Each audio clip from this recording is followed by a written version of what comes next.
নমস্কাৰ প্ৰিয় দৰ্শক, সুপ্ৰভাত। আজিৰ দিনটো আপোনাৰ শুভ হওক। আজিৰ দৈনিক ৰাশিফল শিতানটোলৈ আপোনাক স্বাগতম জনাইছোঁ। আজি 21 ছেপ্টেম্বৰ 2025, 4 আহিন দেওবাৰ। আজিৰ দিনটো অত্যন্ত শুভ দিন হয়, কাৰণ আজিৰ দিনটোতে মহালয়া আৰু অমাৱস্যা, লগতে পিতৃপক্ষৰ সমাপ্তি হ'ব। আজি সূৰ্য উদয় হ'ব 5:14 আৰু সূৰ্যাস্ত হ'ব 5:19 আজি ৰাশি হ'ব সিংহ ৰাশি, পূৰ্ব ফাল্গুনী নক্ষত্ৰ, চতুষ্পদ কৰণ। আদ্য ঋতু হ'লে 7 দিনীয়া কান্তা যোগ। শুভকৰ্ম আজি নাই।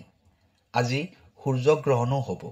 সূৰ্যগ্ৰহণৰ সময় হ'ল ৰাতি 10:59 পৰা ৰাতি 3:30 থাকিব।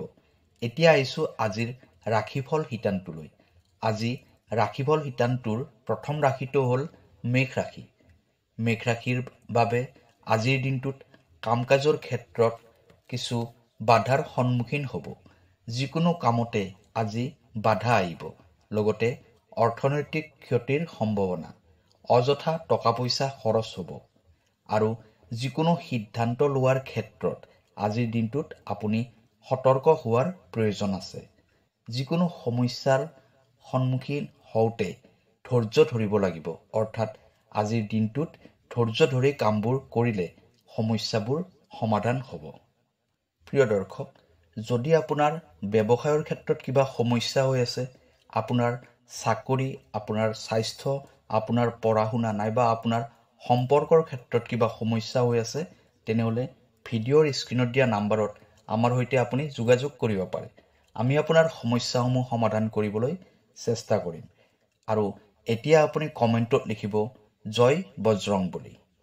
এতিয়া আহিছোঁ দ্বিতীয় ৰাশি অৰ্থাৎ বৃষ ৰাশিলৈ। বৃষ ৰাশিৰ জাতক জাতিকাসকলৰ বাবে আজিৰ দিনটো অত্যন্ত শুভ বুলি ক'ব পাৰি, কাৰণ আপুনি হঠাতে কাৰোবাৰ পৰা টকা পইচা লাভ কৰিব পাৰে। হয়তো কাৰোবাক আপুনি ঋণ হিচাপে টকা পইচা দিছে, সেই টকা পইচা আজি ঘূৰাই পাব। আপোনাৰ পৰিয়ালত আজিৰ দিনটোত উৎসাহ উদ্দীপনা থাকিব। পৰিয়ালৰ সদস্যসকলৰ মাজত আনন্দ বৃদ্ধি হ'ব। আপুনি যদি যিকোনো নতুন কাম আৰম্ভ কৰে, সেই কামত আপুনি সফলতা পোৱাটো নিশ্চিত। তৃতীয় ৰাশিটো হ'ল মিথুন ৰাশি। মিথুন ৰাশিৰ জাতক জাতিকাসকলে আজিৰ দিনটোত বন্ধু বান্ধৱীৰ সৈতে আনন্দত সময় কটাব পাৰিব। নতুন বন্ধুৰ সৈতে চিনাকি হ'ব। লগতে আজি আপুনি যি যাত্ৰা কৰিব, সেই যাত্ৰা আপোনাৰ বাবে লাভজনক হ'ব। হয়তো আপুনি যিকোনো ব্যৱসায়ৰ কামত যাত্ৰা কৰিব পাৰে আৰু সেই যাত্ৰাত আপোনাৰ লাভ হোৱাৰ সম্ভাৱনা দেখা গৈছে। কিন্তু স্বাস্থ্যৰ ক্ষেত্ৰত আজিৰ দিনটোত আপুনি সাৱধান হোৱাৰ প্ৰয়োজন আছে। ইয়াৰ পিছত আমি কথা পাতিম কৰ্কট ৰাশিৰ বিষয়ে। কৰ্কট ৰাশিৰ জাতক জাতিকাসকলে আজিৰ দিনটোত আধ্যাত্মিক শক্তি লাভ কৰিব।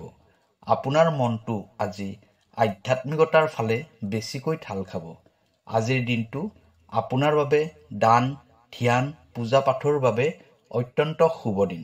অৰ্থাৎ আজিৰ দিনটোত আপুনি যদি দান কৰিব পাৰে, পূজা পাঠ কৰিব পাৰে, তেনেহ'লে আপোনাৰ বাবে অত্যন্ত শুভ হ'ব। আজি আপুনি মানসিকভাৱে শান্তি অনুভৱ কৰিব। এতিয়া আহিছোঁ পঞ্চম ৰাশিটোলৈ। পঞ্চম ৰাশিটো হৈছে সিংহ ৰাশি। সিংহ ৰাশিৰ জাতক জাতিকাসকলে আজিৰ দিনটোত যিবোৰ কাম কৰিব, সেই কামবোৰত যদি আপুনি ভালদৰে মনোনিৱেশ নকৰে, তেনেহ'লে কামবোৰত আজিৰ দিনটোত আপোনাৰ বহুত ক্ষেত্ৰত বাধা বিঘিনি আহিব। পৰিয়ালৰ সদস্যসকলৰ সৈতে আজিৰ দিনটোত আপোনাৰ মতভেদৰ সৃষ্টি হ'ব পাৰে।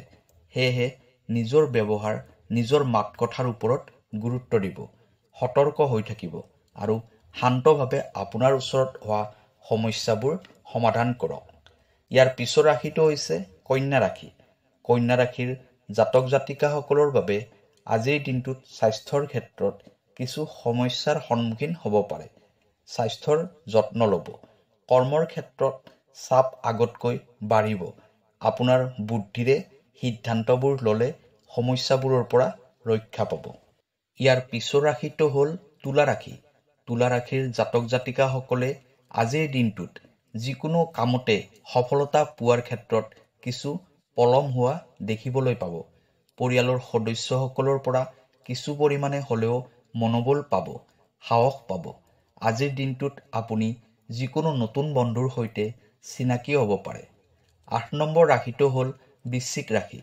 আজিৰ দিনটোত বৃশ্চিক ৰাশিৰ যিবোৰ জাতক জাতিকাই ব্যৱসায় কৰে, তেওঁলোকে সেই ব্যৱসায়ত অধিক পৰিমাণে আজিৰ দিনটোত লাভ অৰ্জন কৰিব পাৰিব। পৰিয়ালৰ কোনোবা সদস্যৰ পৰা আজি যিকোনো শুভ খবৰ লাভ কৰিব।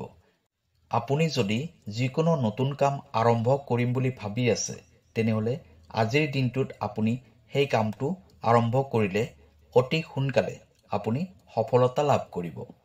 ইয়াৰ পিছৰ ৰাশিটো হ'ল ধনু ৰাশি। আজিৰ দিনটো ধনু ৰাশিৰ জাতক জাতিকাসকলৰ বাবে অত্যন্ত শুভ দিন হ'ব। বহুত দিনৰ আগতে আৰম্ভ কৰা কৰ্মত আজি আপুনি সফলতা পাব। ধন উপাৰ্জন হ'ব তথা ধনৰ আগমন হ'ব আজিৰ দিনটোত। সমাজত আপোনাৰ মান সন্মান বৃদ্ধি হ'ব। এতিয়া আহিছোঁ মকৰ ৰাশিলৈ। মকৰ ৰাশিৰ জাতক জাতিকাসকলৰ আজিৰ দিনটোত কৰ্মব্যস্ততা বাঢ়িব, কিন্তু আপুনি মানসিক চাপৰ সন্মুখীন হ'ব আজিৰ দিনটোত। আজিৰ দিনটোত আপুনি পৰিয়ালৰ সৈতে সময় কটাওক।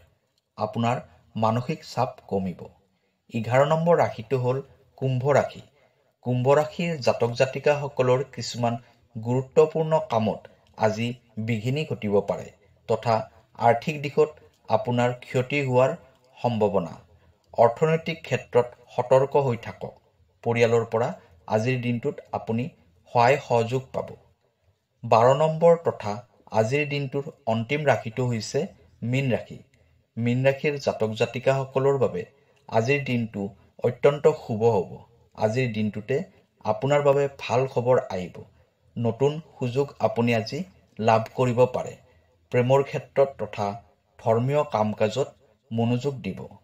প্ৰিয় দৰ্শক, এইখিনি আছিল আজিৰ দিনটোৰ ৰাশিফল। আপোনাৰ ৰাশিৰ ফলাফলৰ সৈতে মিলিলে কমেণ্টত লিখিব। ভিডিঅ'টো লাইক আৰু শ্বেয়াৰ কৰিবলৈ নাপাহৰিব। প্ৰতিদিনে নতুন ৰাশিফল পোৱাৰ বাবে চেনেলটো ছাবস্ক্ৰাইব কৰিব। আজিৰ বাবে আহিছোঁ, ধন্যবাদ।